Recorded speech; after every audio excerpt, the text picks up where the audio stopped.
No, that is my sit. Stand up! No! This is ridiculous. The moment the KTX train doors sealed shut with a soft hiss, Chaos wore designer heels.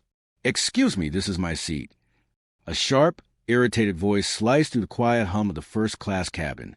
Heads turned, whispers fluttered like startled birds. And right there, sitting by the window in seat 3A, was Nicole Williams, the billionaire everyone admired but few truly knew.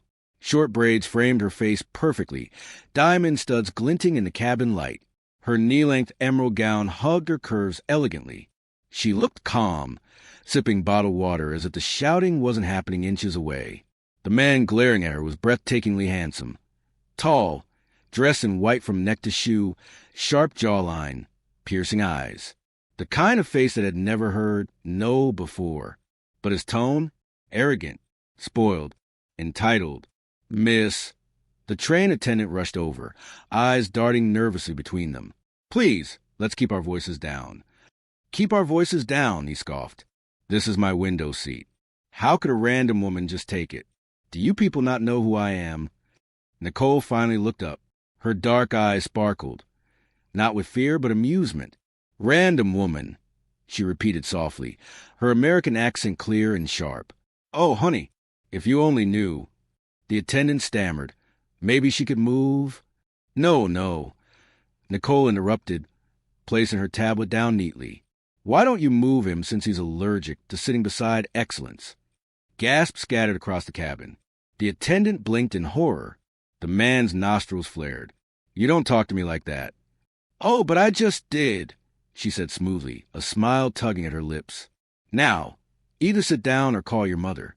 Maybe she can buy you a new window seat." Soft laughter burst from a few passengers. The attendant bit her lip, trying desperately not to smile.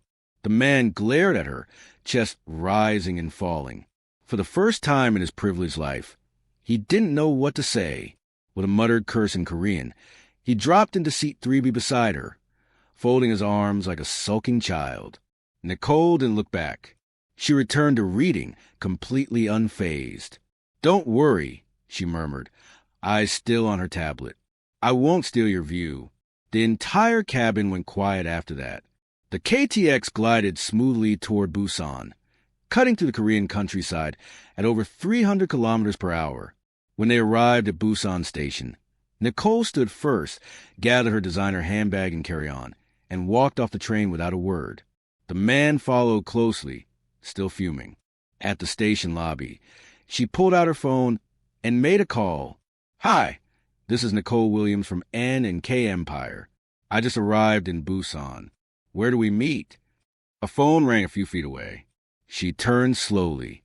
So did the man. He answered, raising it to his ear cautiously. "Hello." Her jaw dropped. "Oh, you got to be kidding me. You're Nicole Williams?" His voice was strangled.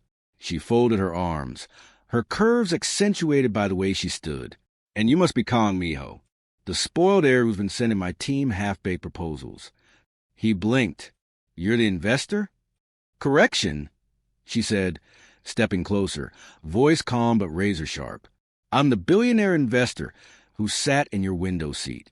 And just so we're clear, I'm the one deciding whether your little logistics empire gets my money." She turned on her heel, her gown swaying as she walked away, laughter echoing behind her as she disappeared through the glass doors.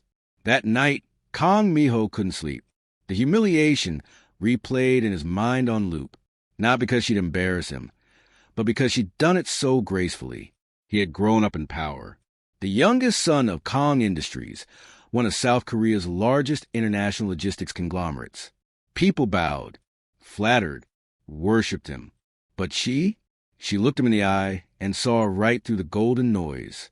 He sat at his suite in the Park Hyatt Busan, the ocean shimmering below. His assistant, Jiho, walked in carefully. "Sir, I located her hotel." Miho turned. "You what?" "She's staying at the Paradise Hotel. She booked a penthouse suite overlooking Houndy Beach." He hesitated. Did she say anything about meetings?" "She made a reservation for lunch tomorrow at the Sky Lounge," Jiho said quietly. Miho smirked, the arrogance flickering back. Then I'll go. To apologize. Jiho raised a brow. Apologize, sir? She insulted me publicly. I'll fix that. The Sky Lounge floated above Busan, glass walls reflecting light over the ocean and cityscape. Nicole sat at a corner table, laptop open, sipping jasmine tea. Her outfit was a soft lavender knee-length gown, gold hoops, her short braids styled perfectly. But her aura, pure power. The waiter approached nervously. Ma'am, there's a gentleman who requested to sit near your table. She looked up. There he was again. Kong Miho, immaculate in white slacks and a crisp white button-down, holding a bouquet of white roses like they were peace offerings. She smirked. You again? What is this, Karma and Prada? He cleared his throat, trying to look calm. I came to apologize. Oh, publicly or privately, she teased, taking a slow sip of tea. Because last time you performed, half the train nearly fainted. He sat down stiffly. I didn't know you were the investor. Ah, she said, leaning back. So, if I was just a random black woman, the yelling was okay? His throat tightened. That's not what I meant. That's exactly what you meant. She watched him squirm. Let's talk business, Mr. Kong. Why should I trust a man who thinks respect depends on social rank? I'm willing to learn, he said quietly. Nicole blinked, a small amused smile forming. Learn what? He met her gaze. Whatever it takes to earn your respect. She chuckled, a rich sound that made his chest tighten. Oh, darling, you have no idea what you just signed up for. She stood, collecting her laptop. Lesson 1. Don't ever mistake kindness for weakness. Lesson 2, he asked. When you speak to people, learn to listen. As she walked away, the scent of her perfume lingered. Something floral, expensive, unforgettable. For the first time in his life, the ruthless heir was left speechless. And for some reason, he didn't hate it. If Nicole Williams had learned anything from running billion-dollar empires, it was that arrogance was louder than success. And right now, Kong Miho was a definition of loud, in energy, ego, and even the way he walked. The next morning, Nicole arrived at the Kong Industries headquarters in Seoul for the first official meeting. Cameras flashed as she stepped out of her black Mercedes. The board members whispered the moment they saw her, a black woman in Seoul, confident, poised, curvy in a navy knee-length gown, and smiling like she owned the street. Her assistant, Clara, whispered, They're staring. Good, Nicole said with a grin. Let them adjust their lenses to see power and color. Inside the building, she was met with polite bows and stiff faces. Then the elevator doors opened, and there he was, Miho, in a white suit again, wearing dark shades indoors. Good morning, Miss Williams, he said, pretending to be composed. She chuckled. You're wearing sunglasses in an elevator, Mr. Kong. Are you allergic to humility or just the lighting? He hesitated, removing them slowly. I thought they made me look professional. They make you look like a K-pop backup dancer, she said smoothly. The other staff nearly choked, holding back laughter. Miho's jaw flexed, but he said nothing. He was learning. Painfully. The boardroom smelled of imported coffee and tension. Nicole took her seat at the head of the table, while Miho sat opposite her, fidgeting with a pen. Let's begin, she said. Mr. Kong, present your proposal. He straightened his tie and began explaining numbers, projections, market strategies, all sounding impressive until he said, Of course, this partnership will mainly benefit our company's public image. You get the spotlight, we get the prestige. Nicole's pen froze midair. Excuse me, she asked, voice calm but slicing through the air. He blinked. You get exposure and we... She cut him off. Exposure? Sweetheart, N&K Empire doesn't need exposure. We build it. We are the spotlight. The room went dead silent. Let me help you understand, she continued, rising slowly. You don't offer power or spotlight. You offer respect. Every man in that boardroom straightened. Even Miho's assistant took notes like it was a sermon. Nicole leaned forward slightly. You said you want to learn, right? He nodded, avoiding her gaze. Good, she said softly. Lesson 3. Never enter a room assuming you're the biggest presence. Real power never has to announce itself. Then she smiled, and the whole room exhaled. After the meeting, Nicole stepped out into the company garden, a quiet escape surrounded by cherry blossom trees. She stood by the fountain, letting the soft breeze cool her down. Miss Williams, a familiar voice called behind her. She didn't turn. "You survived your first lesson, Mr. Kong." He walked beside her, hands in pockets. "You embarrass me." "No," she said, finally glancing at him. "I educated you." He frowned, but her tone wasn't mocking this time. It was steady, almost warm.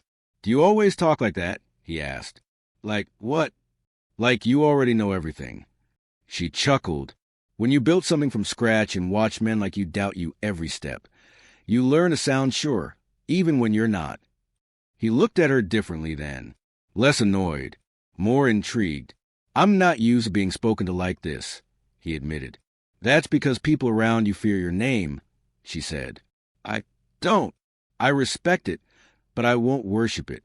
Silence settled between them, the kind that wasn't uncomfortable, just heavy with something neither could name yet. Later that evening, Nicole returned to her hotel suite at the Four Seasons Seoul. The city lights twinkled below, and Clara brought her tea. "Miss Williams," Clara said cautiously, "Mr. Kong has called 5 times." Nicole raised a brow. 5? Is he lost or desperate? "Maybe both," Clara giggled. Nicole smiled faintly but didn't answer. She sipped her tea, enjoying the quiet, when her phone buzzed again. It was him. She picked up this time. "What is it, Mr. Window Seat?" "Dinner," he said bluntly. She laughed. "You're asking or ordering?" He sighed. "I'm asking. Please. One dinner. I want to discuss business properly." She paused. There was something different in his voice this time. Less arrogance, more sincerity. "Fine," she said finally. "But if you say one thing out of line, I'm leaving you with the bill." They met at a hidden restaurant in Itaewon, candlelit, soft jazz playing in the background. Nicole arrived first, wearing a simple black knee-length gown and gold hoops. Her presence drew every eye without her trying. When Miho entered, he looked less polished. No shades, no arrogance, just a man trying. "You're early," she said. "I didn't want to keep you waiting." "Good. That's lesson 4. Respecting people's time," she said, smirking. "You're on the right track." He chuckled softly. "You really have lessons for everything, don't you?" "Only for men who need them." Their food arrived. Kimchi jjigae for her, galbi for him. As they ate, he finally asked a question that had been haunting him. "Why are you so humble? You're richer than half of Korea combined." She looked down for a moment before answering. "Because I know what it's like to have nothing. My mother cleaned houses to feed us. Every dollar I earned came from sweat, not inheritance. So I don't forget." He went quiet. "You're lucky," she continued. "You were born into comfort. But comfort can kill growth if you let it." He nodded slowly, guilt settling in his chest. "You're right. I've taken everything for granted." She smiled faintly. "That's lesson 5. Gratitude isn't weakness. It's wealth that doesn't fade." For the first time, Miho didn't feel insulted by her words. He felt inspired. When they finished dinner, they walked out together. Seoul's night air was cool, soft lights flickering on the Han River nearby. "You're different," he said quietly. Nicole grinned. "Good different or scary different?" "Both." She laughed, a sound that felt like music. "I'll take that." He hesitated before adding, "Thank you for not giving up on working with me." "I didn't do it for you," she said. "I did it for the deal. But now—" She paused, looking up at him. "I see potential. Maybe you'll surprise me yet." Their eyes met. The city seemed to fade for a second. 2 powerful souls from opposite worlds, standing side by side, realizing they weren't as different as they thought. She looked away first, smiling. "Good night, Mr. Kong." "Good night, Ms. Williams." As she walked away, Miho felt something unfamiliar stir in his chest. Not pride, not ego, something softer. He watched her disappear into the night and whispered to himself, Lesson 6, don't fall for your teacher. But it was too late. The next morning, Seoul woke to headlines that made Kang Miho's blood run cold. Kang Industries and N&K Empire. Billionaire spotted on romantic dinner date. His phone buzzed nonstop, journalist his father, and worst of all his grandmother, who adored gossip. He dragged a hand through his hair, staring at the photo that had gone viral overnight. Him and Nicole leaving the restaurant. She was smiling. He was staring at her like she hung the moon. Oh no, he groaned. This is bad. Meanwhile, in her suite at the Four Seasons, Nicole sat calmly on the couch, sipping coffee as Clara read the same headline aloud. Miss Williams, they think you're dating him. Nicole smirked. Let them. Free publicity, baby. But the N&K board. They'll survive. It's not the first time people have mistaken business for pleasure. She winked and scrolled through her phone. But I must admit, he did look good in that photo. Ms. Williams. Clara gasped. Nicole chuckled. Relax. I said, looked. That doesn't mean I'm interested. Except she couldn't stop thinking about the way he looked at her last night. There was something in his eyes, not arrogance, not lust, but curiosity, like she was a puzzle he wanted to solve. She shook her head, quickly. Nope. Focus, Nicole. Focus on business, not boys. At Kang Industries headquarters, chaos brewed. Mio's father, Chairman Kang, stood by the window, holding the newspaper like it was a crime report. What is this nonsense? He snapped. You are supposed to be negotiating, not courting. It was dinner, Mio protested. A professional dinner. Professional? The chairman slammed the paper down. Look at your face.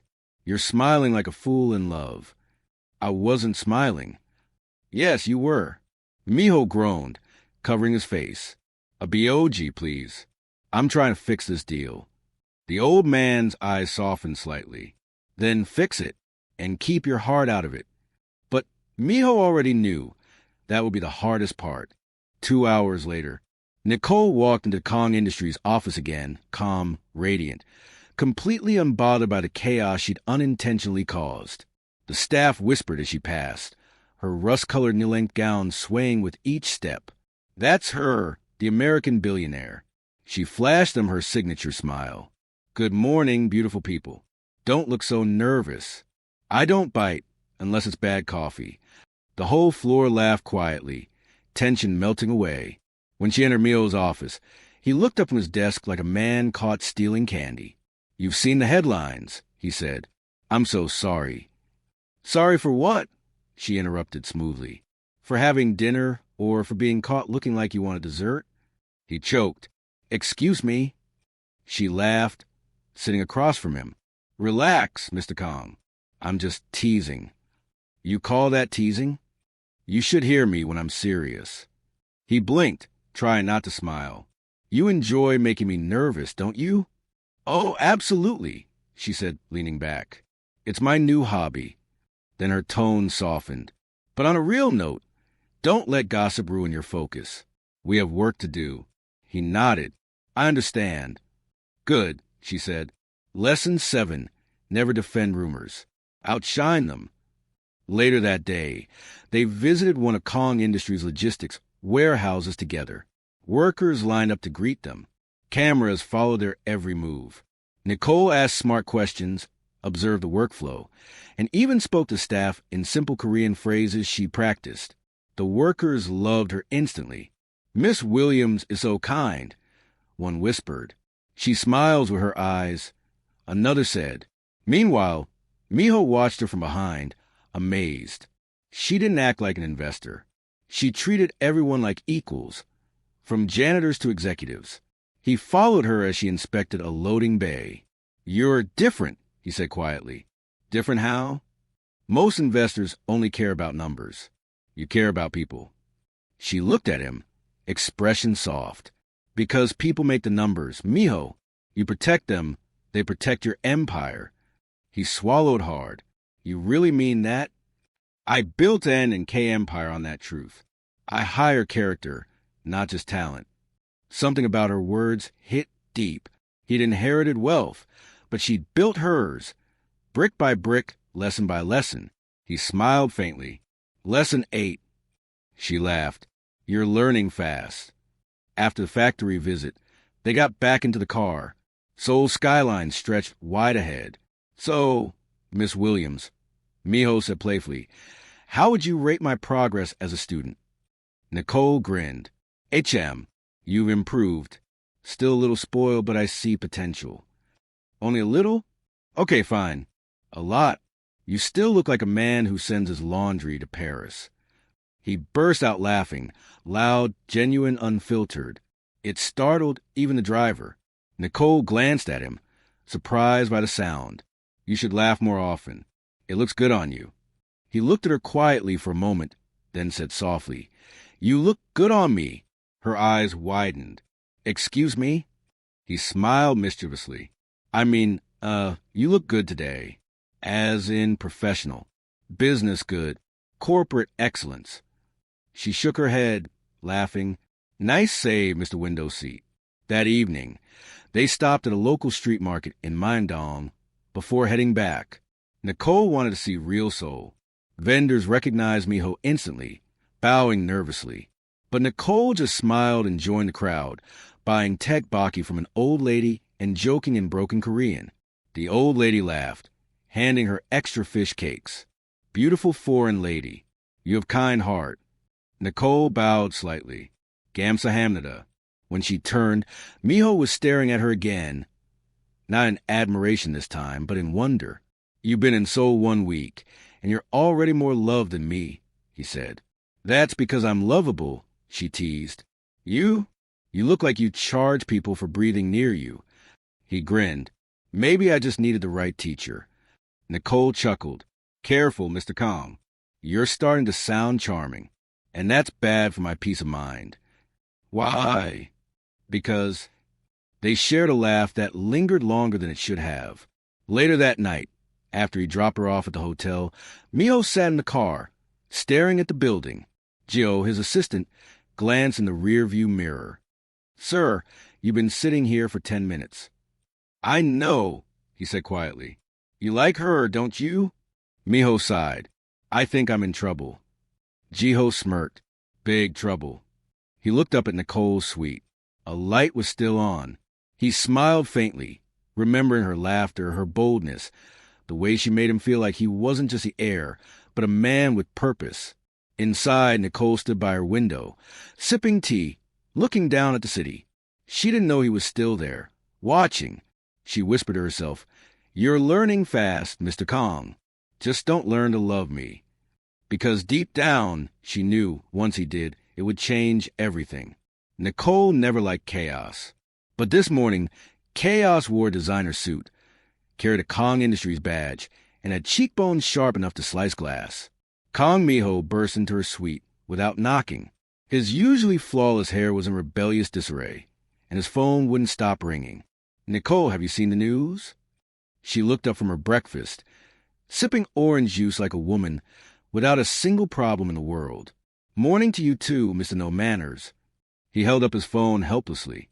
It's bad. Really bad. She sighed. Define bad. Because in my world, bad means a warehouse fire or a data breach. He threw the phone onto the table. The screen displayed headlines in bold. Kong Industries mystery girlfriend confirmed. American billionaire Nicole Williams. Below were photos of them at the market, laughing together, eating tteokbokki. Then another picture. Her adjusting his collar in front of the car, eyes locked. Nicole froze for a second. Who even took that?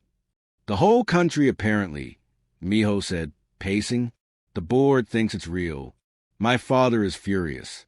The investors are calling for clarification. And what clarification do you plan to give? She asked. That you're just my business partner. Nicole crossed her legs, her tone calm but dangerous. Excuse me, I'm not just anything, Mr. Kong. I'm the reason your company's numbers are about to triple.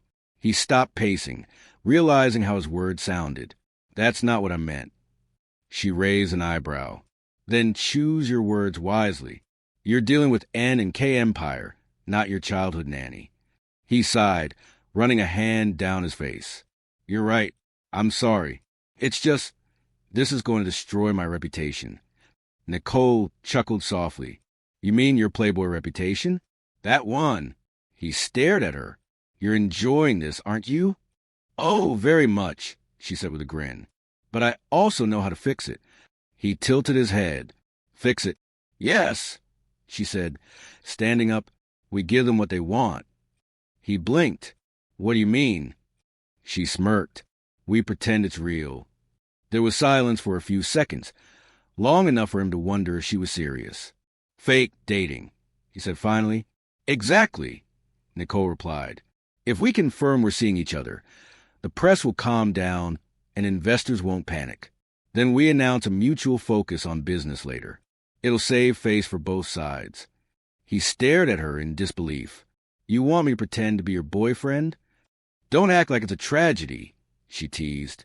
Women pay millions for that privilege. He blushed. I'm not sure I can pull that off. Oh, you'll manage. Just smile less like a robot and more like a man who's seen the sun. I'm serious, Nicole. So am I, she said firmly. This is business, and you need it more than I do. He exhaled slowly. You're impossible. And you're dramatic, she replied. Now get dressed. We have a press conference at 2. He froze. Press conference? She smiled sweetly. Oh, didn't I mention that part? By 2 p.m., the ballroom of the Latte Hotel was overflowing with reporters. Flashing cameras, murmuring voices, and the scent of expensive perfume filled the air. Nicole entered first, calm and elegant, in a white knee-length gown that complemented her curves perfectly. Her short braids framed her glowing face. Miho followed, trying his best to look composed, though he nearly tripped over the microphone stand. The reporters went wild. Miss Williams, are you dating Mr. Kong? Mr. Kong, is this your first serious relationship? When did it start? Nicole stepped up to the microphone, flashing her confident smile. Good afternoon, everyone. Mr. Kong and I have indeed developed a special partnership. The crowd gasped. Miho's eyes widened. Business and respect brought us together, she continued, her voice smooth as silk. Sometimes when you meet someone with the same passion and drive, connections go beyond contracts. The room erupted with flashes. Miho leaned toward her, whispering through clenched teeth. What are you doing? Saving your empire, she whispered back. Then, to everyone's shock, she slipped her hand into his and smiled for cameras. We ask for privacy and understanding as we continue to work together, professionally and otherwise. That single line broke the internet. After the press conference, they escaped to the rooftop garden to breathe. You, he began. Save your company, she said, cutting him off. Humiliated me, he countered. Do you know what my grandmother will say? She'll probably ship us like the rest of Korea, Nicole said with a wink. He groaned, leaning against the railing. You're unbelievable. I've been called worse. He turned to face her, eyes narrowing slightly. Why you even care about my company's image? You could have denied it. Nicole shrugged. Because your downfall would ruin our deal. And I don't do business with chaos. Something in her tone made him stare. Not the words, but the calm strength behind them. You really are different, he said softly. Different doesn't scare me, she replied. Weakness does. Their eyes locked for a heartbeat too long. The wind blew, carrying her perfume, something soft, expensive, unforgettable. He finally looked away. So, how long do we fake this? Until the deal is signed, she said. Then we break up amicably for the media. He nodded slowly. Right, just business. Exactly. But both of them knew nothing about this felt just business anymore. The next few weeks turned into a circus of fake affection and real confusion. They attended charity galas, smiled for cameras, and pretended to be deeply in love. Miho opened car doors, carried her bags, even pulled out her chair. The world swooned. But behind closed doors, Nicole teased him mercilessly. You're holding the flowers wrong, she'd say. I'm not. You look like you're about to propose to the waiter. And every time she laughed, something inside him melted. One night after an award ceremony, he found her alone on a rooftop terrace, the same spot where they'd escaped after the press conference. "You always hide up here," he said softly. "Not hiding," she replied, gazing at the city lights. "Just thinking. The higher I go, the smaller everything feels." He moved closer. "Even me?"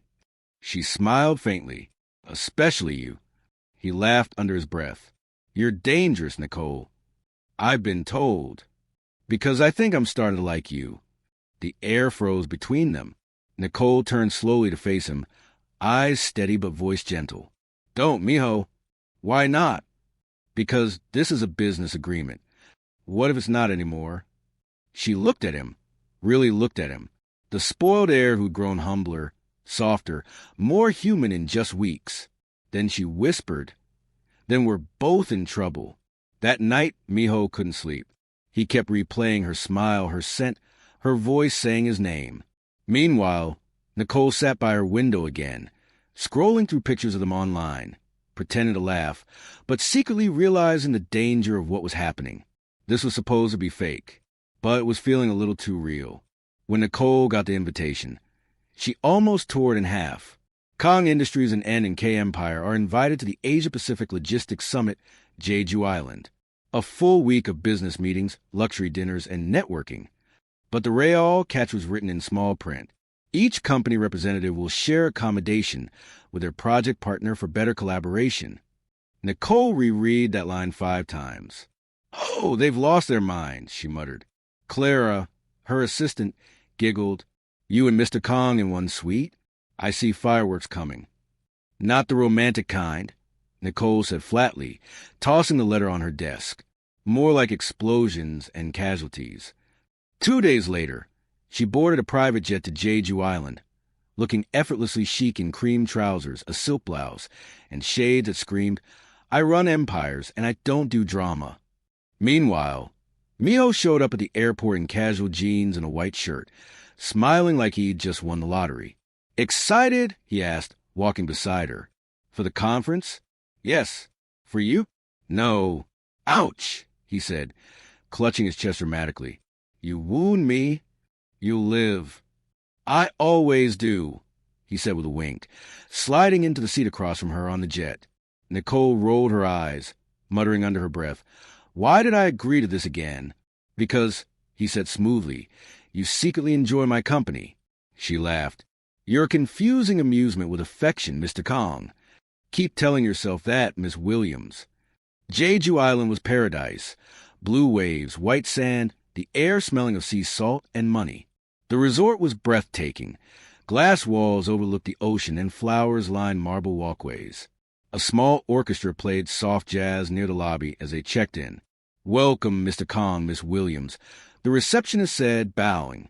"You'll be staying in our ocean sky suite, the best view on the island." Nicole smiled politely. "Lovely. And his room." The receptionist blinked. "You'll share the suite, ma'am, as partners." Nicole's smile froze. "I beg your pardon?" "1 suite, 2 bedrooms," Mio grinned. "See? 2 bedrooms. No need to panic." "I'm not panicking," she snapped. "I'm processing." He chuckled. "You mean fuming? Keep talking. I'll book your tent." The suite was massive, a luxury penthouse floating above the ocean. Glass walls opened to a terrace with a private pool and lounge beds. Nicole walked around slowly, inspecting every corner, while Miho plopped onto the couch like it was his throne. "Nice place," he said. "Don't get too comfortable," she replied. "We're here for business, not vacation." He smirked. "Can't we have both?"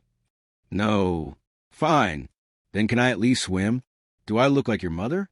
He laughed. "No, you're way scarier." Nicole threw a pillow at him, and he caught it, grinning. "See? You're warming up to me." She pointed at him with a glare that didn't hide her smile. "Don't push your luck, window seat." That evening, the summit began with a formal dinner under the stars. The world's top investors gathered, elegant, powerful, and nosy. As soon as Nicole and Miho walked in, heads turned, cameras clicked. Everyone wanted to see the rumored power couple in person. Nicole shimmered in a gold knee-length gown that hugged her curves perfectly. Her short braids framed her glowing face. Miho wore a black tuxedo, clean-cut and devastatingly handsome. "You look—" he started, then stopped. "Like a billionaire?" she teased. "Like trouble," he murmured. She smiled without looking at him. "Then you're in danger." Dinner went smoothly until a European investor named Mr. Laurent leaned toward Nicole. "Miss Williams, you're even more stunning in person. Tell me, what does your boyfriend think of sharing such beauty with the world?" Nicole smiled politely. "He thinks beauty should never be locked away, only appreciated respectfully." Laurent chuckled. "If I were him, I'd be jealous." Mio's jaw tightened. "Good thing you're not." Nicole kicked him lightly under the table. "Relax, Tiger." "Tiger," he whispered. "Don't make me regret it," she said with a smirk. Later that night, when they got back to the suite, Miho was still fuming. "He was flirting with you." So you didn't stop him?" She laughed. "You were doing a fine job of that yourself." He crossed his arms. "I didn't like it." Nicole looked at him. The heir who once threw tantrums on trains was now jealous over her. "You're cute when you're mad," she said teasingly. He blinked, startled. "What?" "Nothing. Go pout somewhere." "I'm not pouting." "You totally are." He turned away, muttering something in Korean that sounded like, "She drives me insane." Later that night, the island's stormy wind howled outside. Nicole finished a video call with her team. Exhausted, she walked into the living room to find Miho asleep on the couch, still in his tuxedo jacket. For a moment, she just watched him. The boyish part of him showed when he slept. No arrogance, no spoiled air, just a man. She quietly placed a blanket over him. As she turned to leave, he mumbled, half asleep, "Don't go." Her heart skipped. She froze, whispering, "What did you say?" But he didn't answer. His breathing softened again. She stood there for a long moment before walking back to her room, trying not to think about the warmth in her chest. The next morning, chaos struck again. Nicole was brushing her hair when the doorbell rang. She opened it to find a flustered hotel staff member. "Miss Williams, I'm so sorry. There's been a mistake. The second bedroom ceiling leaked from last night's storm. Maintenance needs a full day." Her eyes widened. "You mean you'll have to share the main room temporarily?" Nicole stared at him. "Of course, because my life is a sitcom." When she told Miho, he nearly choked on his coffee. "You mean same room?" "Don't sound so excited." "I'm not. I'm just surprised." She sighed. "It's just for one night. You stay on your side, I stay on mine." He grinned. "Yes, ma'am." That night, they both tried to act normal. Emphasis on tried. Nicole read her emails in bed, wearing her silk robe. Miho sat on the couch, pretending to focus on his tablet, but sneaking glances at her. "Stop staring," she said without looking up. "I wasn't." "You were." "You blinked like a guilty man." He laughed softly. "You're impossible." She smirked. "You've said that 100 times. Get creative." He thought for a moment. "Okay, you're magnetic." That made her glance up. "Magnetic?" "Yeah, you pull people in, even when they try to stay away." Her heart fluttered, but she masked it with humor. "You practicing poetry now?" "Just honesty," he said quietly. She looked away, focusing on her screen, but her fingers trembled slightly. The room went silent, except for the waves crashing outside.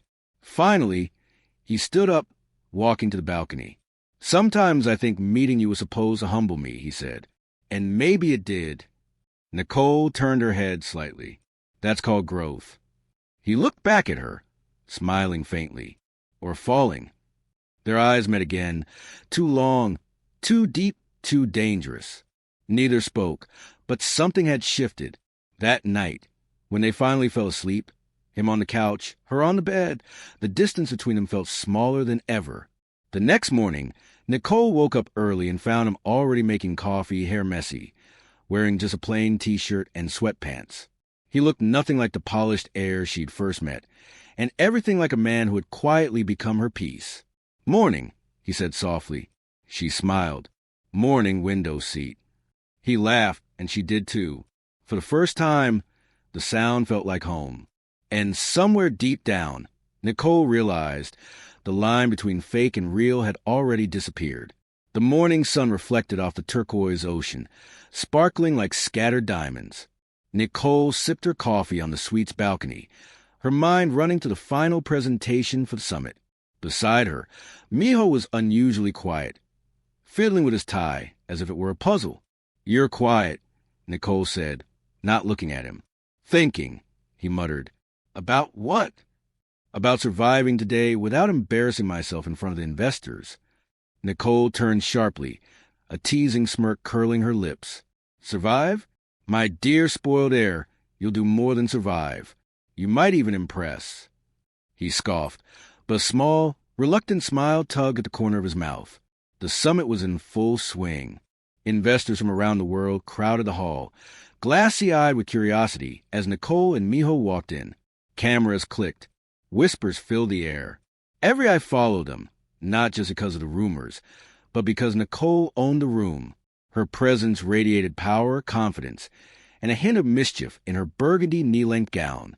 Miho, on the other hand, stuck close, subtly attempting to mimic her calm, collected aura, not entirely successfully. At one point, he nearly knocked over a champagne glass, only for Nicole to grab his wrist and steady him. "Careful," she murmured. "I'm fine," he said, but his eyes betrayed him. "You're learning," she whispered, pulling away with a wink.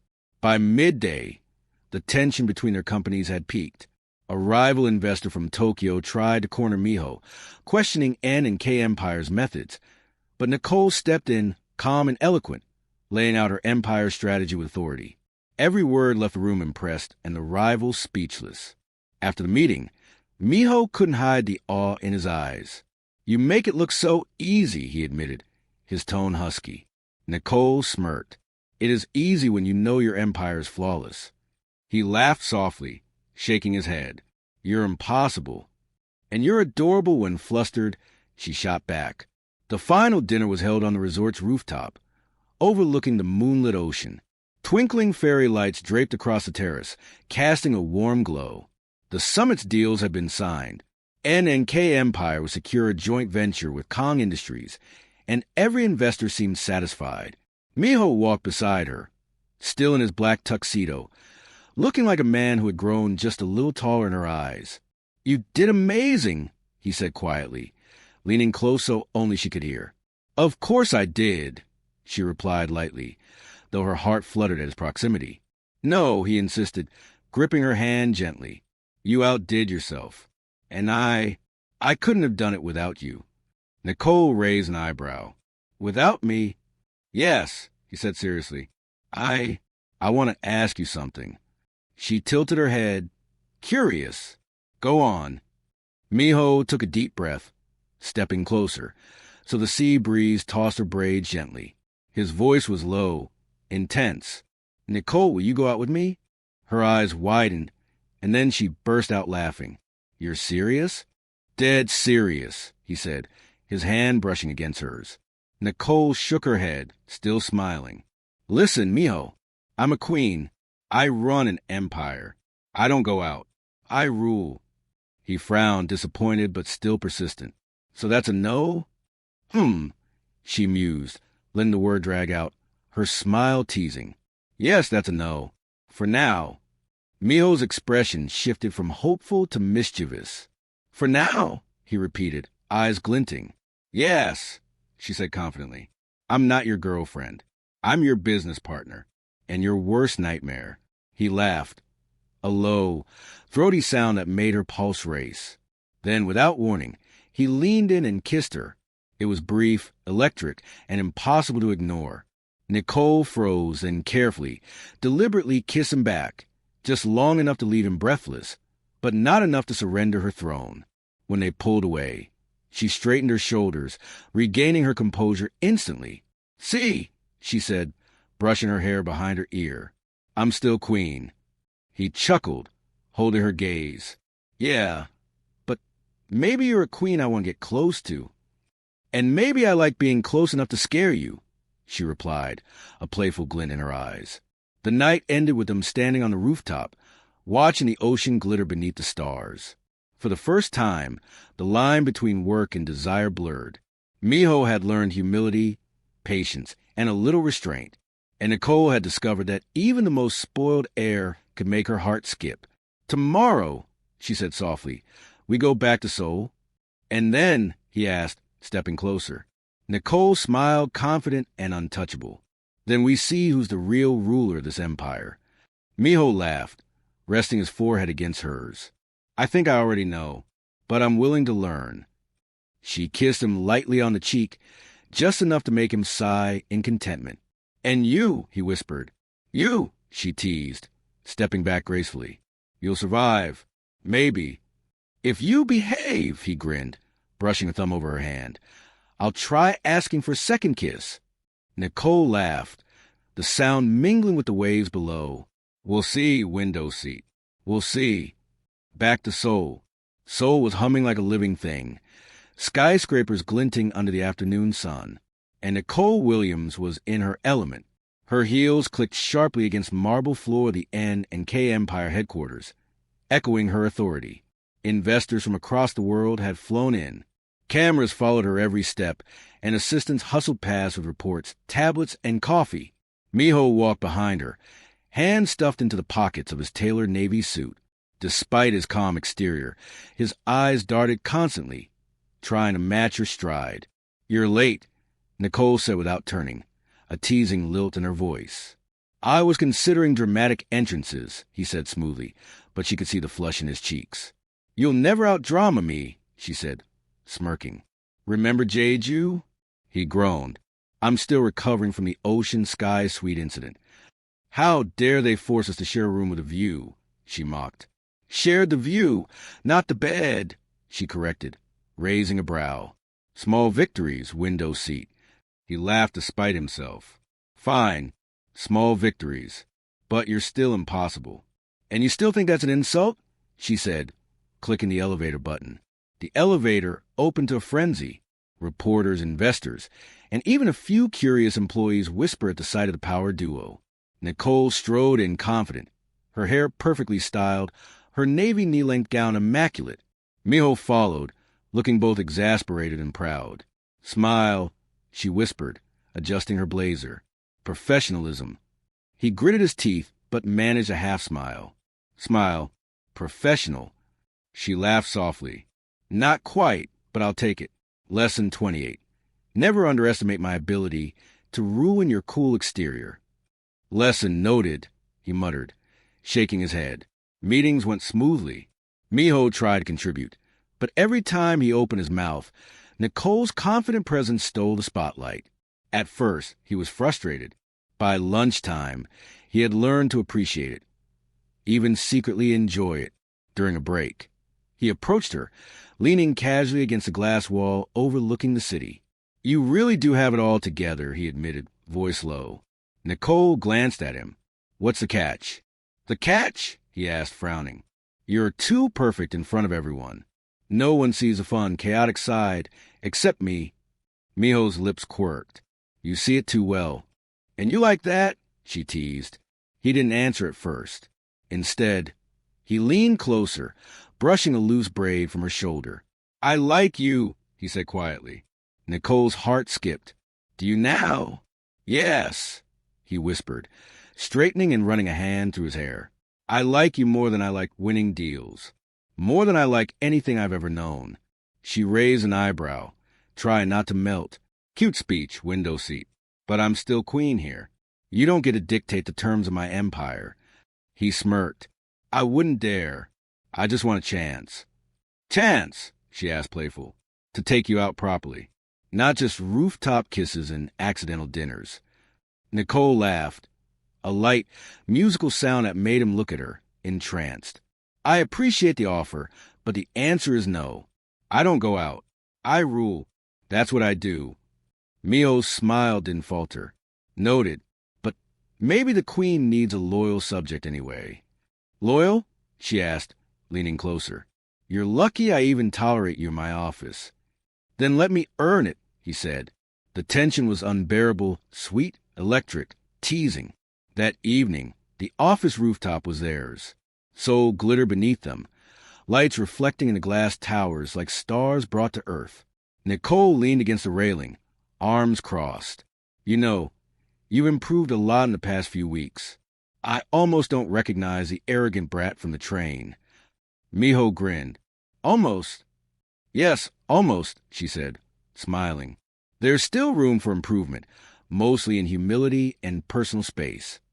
He chuckled, stepping closer. I'm trying. But you make it difficult. You're magnetic. She froze, caught by the word. Magnetic? Really? Yes. You pull people in, including me, even when I fight it. Nicole rolled her eyes but didn't step back. Careful what you say, window seat. Flattery is dangerous. Then consider me already endangered, he whispered. Her pulse quickened, and that's when he leaned in, slow, deliberate, confident, and kissed her. This time it wasn't brief. It was long, heated, tender, and demanding. Nicole let herself melt into it, her hands resting lightly on his chest, feeling the steady beat of his heart. When they pulled away, both were breathless. I'm still queen, she said, smirking, trying to regain control. I know, he said, brushing a strand of hair from her face. But maybe queens can enjoy a subject who doesn't bow, but worships a little anyway. Nicole laughed softly, shaking her head. You're ridiculous. Maybe, he admitted, grinning, but I think you like it. Don't push it, she said, though her eyes betrayed her amusement and delight. They stood together, silhouetted against the city lights, the breeze carrying the scent of the ocean and possibility. For the first time, the power balance between them shifted slightly. She was still the queen of her empire, but he had carved a permanent place in her heart. Tomorrow, I go back to my full schedule, Nicole said softly. And me? He asked, voice low, hopeful. You, she said, leaning in close. You'll survive, but you better behave if you want another kiss. I will, he whispered, resting his forehead against hers. I promise. She smiled, the queen in her element. But this time, the king of his heart was right there beside her, and as they watched the Seoul skyline together, laughing softly and stealing the occasional glance, Nicole realized something. The empire would always be hers. But Miho? He was hers in a way no one else could claim. A playful, dangerous, perfectly balanced kind of love. 6 months later, Nicole stood at the floor-to-ceiling windows of her penthouse office, overlooking the Han River. The sun was setting, painting the sky in shades of orange and pink. Behind her, the door opened. You're late, she said without turning. Traffic, Mio replied, walking up behind her and wrapping his arms around her waist. She leaned back into him, smiling. Excuses, excuses. You love me anyway, he murmured against her ear. She turned in his arms, looking up at him. Maybe I do. Maybe? He raised an eyebrow. Okay, fine, she said, laughing. I love you. Happy now? Very, he said, kissing her softly. When they pulled away, she rested her head against his chest. You know, she said quietly, I never thought I'd fall for spoiled air on a train. And I never thought I'd fall for a woman who refused to give up a window seat, he replied. She laughed. Best decision I ever made. Mine, too, he whispered. They stood there together, watching the city they'd conquered, not just in business, but in life. Nicole Williams, the self-made billionaire who built an empire from nothing. Kang Miho, the heir who'd learned that true power comes from humility, respect, and love. And together, they were unstoppable. Thanks for watching. Show some love by liking this video, subscribing to the channel, comment where you're watching from, and rate the story on a scale of 10. See you in the next one.